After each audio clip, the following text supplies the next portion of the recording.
விளக்கம் என்னவென்றால், உலகம் எனது. இந்த உலகமே கடவுள். உலகத்தை படைத்தது கடவுள்.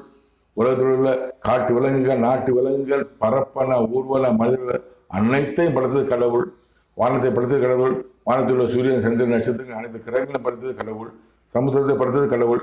சமுத்திரத்தில் உள்ள மச்சங்கள், நீர்வாசந்துக்கள், சமுத்திரத்தில் அனைத்தும் படைத்தது கடவுள். அதுதான் அவர் சொல்றாரு, உலகம் எனது. இந்த உலகம் அவர் தான்.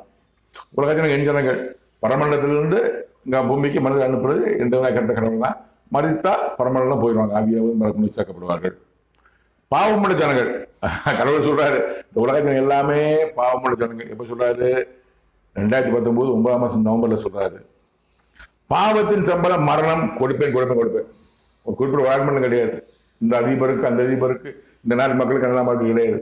உலக ஜனங்கள் அனைவருக்கும் பாவத்தின் எல்லா ஜனங்களும் பாவம் செஞ்சிருக்காங்க. பாவத்தின் சம்பளம் மரணம், கொடுப்பேன். Corona virus வரப்போவதை